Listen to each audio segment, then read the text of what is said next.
मुझको पहचान लो बेहुदा,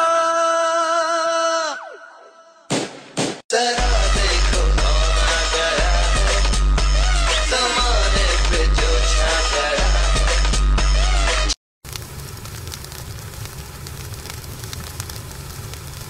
मुझको पहचान लो बेहुदा,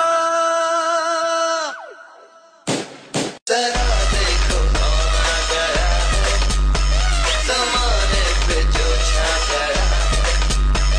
तर तुम्ही जो आतापर्यंत व्हिडिओ पाहिला तो क्रिएट करणं अगदी सोपं आहे। सर्व एडिटिंग तुम्हाला आपण व्हिडिओमध्ये सांगितलेलं आहे। चॅनलवरती कोणी नवीन असेल तर चॅनलला सबस्क्राईब करून ठेवा, असे तुम्हाला ट्रेंडिंग टॉपिकवरती ट्विटरला आपल्या चॅनलवरती मिळून जातील। आता तुम्हाला काय करायचं, हा व्हिडिओ क्रिएट करण्यासाठी कॅपकडे ते ओपन करायचं आहे। कॅपकडे ते आपण ओपन केल्यानंतर संपले ते आपले न्यू प्रोजेक्ट ऑप्शन येऊन जाईल, त्यावरती क्लिक करायचं आणि बीटमॉप व्हिडिओ असेल सिलेक्ट करून ॲड करायचा आहे। बीटमॉप व्हिडिओ येते तुम्ही ॲड केल्यानंतर त्याच व्हिडिओवरती क्लिक करायचं आहे। खाली थोडं ते स्क्रोल केल्यानंतर तुम्हाला एक्स्ट्रा कडूचं ऑप्शन मिळून जाईल, सिम्पली त्यावरती क्लिक करायचं आहे। त्याच्यानंतर हा जो बीटमॉप व्हिडिओ असेल त्यावरती क्लिक करायचं। ह्या बीटमॉप व्हिडिओमध्ये आपण बीट दिलेत 1 2 3 अशा बीट असतील, तर ह्या बीट आपल्या जेथून चेंज होतील तिथून हा जो व्हिडिओ असेल इथून स्प्लिट करायचा आहे। तर इथे आपल्या पहिली बीट व्हायची कोडे चेंज होत आहे, तिथे थोडं पुढे आल्यानंतर इथून ही बीट चेंज होते। तर ह्याच व्हिडिओवरती क्लिक केल्यानंतर पहिले ऑप्शन स्प्लिटचं आहे त्यावरती क्लिक करायचं आहे। ह्याच्या पुढची बीट आपली इथे चेंज होते इथून स्प्लिट करूया, त्याच्यानंतर याची आपली इथे एक बीट चेंज होते। अशा प्रकारे हा जो व्हिडिओ असेल तो शेवटच्या बीट मार्कपर्यंत मग कट करून यायचा आहे। हा व्हिडिओ आपल्या स्प्लिट केल्यानंतर सिम्पली आपल्याला आता काय करायचं, हे जे वेगवेगळे भाग होतील त्यामध्ये इथून आपल्याला आहे ना प्रत्येक बीटला वेगवेगळे इथून फोटो ॲड करून घ्यायचा आहे। तर इथून मी तुम्हाला एक फोटो ॲड करून दाखवतो, त्यानुसार इथून तुम्ही तुमचे पुढचे जे फोटो असतील इथून तुम्ही ॲड करू शकता। तर सिम्पली ही जी लेयर आहे वेगळी त्यावरती क्लिक केल्यानंतर खाली थोडं ते स्क्रोल करायचं आहे, रिप्लेसचं एक ऑप्शन आहे त्यावरती क्लिक करायचं, तुमचं जे ते फोटो असेल सिलेक्ट करायचं। ॲड केल्यानंतर फोटो जर इथून स्क्रीनवर नीट नसेल बसला तर 2 बटन इथून सेट करू शकता अशा, ठीक आहे। अशा प्रकारे इथून प्रत्येक बीटला इथून फोटो ॲड करायचे आहेत। फोटो ॲड केल्यानंतर सिम्पली पहिल्यांदा यायचं आणि तुम्हाला ओव्हरलेचं ऑप्शन आहे खाली त्यावरती क्लिक करायचं, पुन्हा ॲड ओव्हरलेवरती क्लिक करायचं आहे। आपण एक तुम्हाला अशा वेळेला PNG दिली इथून तुम्हाला ॲड करायचं आहे।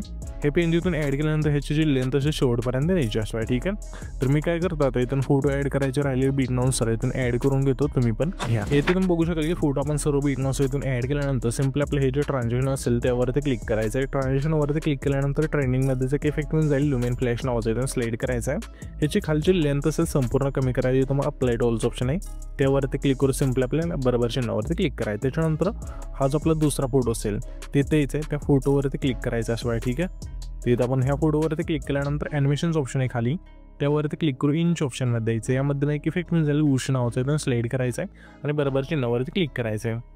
पुन्हा आपल्या त्याच्या पुढच्या पुढं सिम्पली आपल्या इनमधलाच अनफोल्डचा जो फीड असेल इथून स्लाईड करायचा आहे। पुन्हा आपल्या त्याच्या पुढच्या पुढं सिम्पली आपल्या कॉम्बोमधला स्ट्रेच अँड डिस्टोचा जो फीड असेल इथून स्लाईड करायचा आहे। पुन्हा आपल्या त्याच्या पुढच्या पुढं सिम्पली आपल्या कॉम्बोमधला डिस्टो अँड स्ट्रेचचा जो फीड आहे इथून स्लाईड करायचा आहे। पुन्हा आपल्या त्याच्या पुढच्या पुढं सिम्पली आपल्या कॉम्बोमधलाच बाउन्सी रस्टचा जो फीड असेल इथून स्लाईड करायचा आणि बरोबर चिन्हावरती क्लिक करायचं आहे। पुन्हा आपल्या त्याच्या पुढचा पुढे त्या पुढं सिम्पली आपल्या कॉम्बोमधलाच वेव अँड स्लाईडचा जो इफेक्ट असेल इथून स्लाईड करायचा आहे। पुन्हा आपल्या त्याच्या पुढच्या पुढं सिम्पली आपल्या कॉम्बोमधला स्लाईड आणि वेवचा जो फीड असेल इथून स्लाईड करायचा आहे। पुन्हा आपल्या त्याच्या पुढच्या पुढं सिम्पली आपल्या इनमधला सेक्स स्लाईड हा जो फीड असेल इथून स्लाईड करायचा आहे। पुन्हा आपल्या त्याच्या पुढच्या पुढं सिम्पली आपल्या इनमधला ड्रॉप डाऊनचा जो फीड असेल इथून स्लाईड करायचा आहे। पुन्हा आपल्या त्याच्या पुढच्या पुढं सिम्पली आपल्या इनमधला क्रॉस सेकचा जो फीड असेल इथून स्लाईड करायचं आहे आणि बरोबर चिन्हावरती क्लिक करायचं आहे। इथून हे सर्व फोडून इफेक्ट दिल्यानंतर सिम्पली पहिल्यांदा यायचं आहे। पहिल्यांदा आल्यानंतर तुम्हाला इफेक्ट ऑप्शन आहे त्यावरती क्लिक करायचं, पुन्हा व्हिडिओ इफेक्टवरती क्लिक करून तुम्हाला सिम्पली स्प्लिटच्या ऑप्शनमध्ये द्यायचं आहे। स्प्लिटच्या ऑप्शनमध्ये आल्यानंतर यामध्ये एक इफेक्ट मिळून जाईल, सिम्पली रोल झूमचा इथून स्लाईड करा, अशा प्रकारे बरोबर चिन्हावरती क्लिक करा। ह्याच्यापेक्षा लेंथ असेल हा जो आपला पहिला फोड आहे तेवढीच ठेवायची, ठेवल्यानंतर ॲडजस्टवरती क्लिक करायचं, स्पीड 0 ठेवून बरोबर चिन्हावरती क्लिक करायचं आहे। पुन्हा पहिल्यांदा यायचं आहे। पहिल्यांदा आल्यानंतर तुम्हाला व्हिडिओ ऑप्शन आहे त्यावरती क्लिक करून तुम्हाला सिम्पली ओपनिंग अँड क्लोजिंगच्या ऑप्शनमध्ये द्यायचं आहे। यामध्ये आल्यानंतर तुम्हाला एक इफेक्ट मिळून जाईल हॅलो ब्लरचा इथून स्लाईड करायचं आणि बरोबर चिन्हावरती क्लिक करायचं आहे। ह्याच्यापेक्षा लेंथ असेल हा जो आपला पहिला फोटो आहे तेवढीच ठेवायची, त्याच्यानंतर ॲडजस्टवरती क्लिक करायचं आहे। आपल्या स्पीड आहे तुम्हाला 50 ठेवायचं, इंटेन्सिटी संपूर्ण बरोबर चिन्हावरती क्लिक करायचं आहे।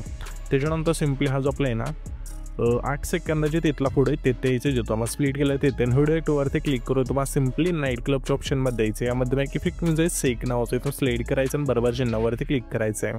ह्याच्यापेक्षा लेंथ असेल 8 सेकंदापासून शेवटच्या पुढेपर्यंत न्यायची। त्याच्यानंतर ॲडजस्टवरती क्लिक करायचं, स्पीड आणि इंटेन्सिटी 20 ठेवून बरोबर चिन्हावरती क्लिक करायचं आहे। पुन्हा आपल्या तिथेच यायचं आहे। येथे आल्यानंतर व्हिडिओ इफेक्टवरती क्लिक करू. तुम्हाला सिम्पली पुन्हा नाईट क्लबच्या ऑप्शनमध्ये द्यायचं आहे. यामध्ये आल्यानंतर तुम्हाला इफेक्ट येऊन जाईल ब्लॅक फ्लॅश 2चा इथून सिलेक्ट करायचा आहे आणि सिम्पली बरोबर चिन्हावरती क्लिक करायचं आहे. ह्याच्या पेक्षा लेंथ असेल 8 सेकंदापासून शेवटच्या पुढेपर्यंत न्यायची. त्याच्यानंतर हा जो आपला व्हिडिओ असेल इथून आपला क्रिएट होऊन जाईल. तर हा जो आपण व्हिडिओ क्रिएट केला आहे तो सेव्ह करण्यासाठी वरती जा एक्सपोर्टचा ऑप्शन आहे, सिम्पली त्यावरती क्लिक करायचं आहे आणि इथे तुमचा जो व्हिडिओ असेल इथून एक्सपोर्ट होऊन जाईल.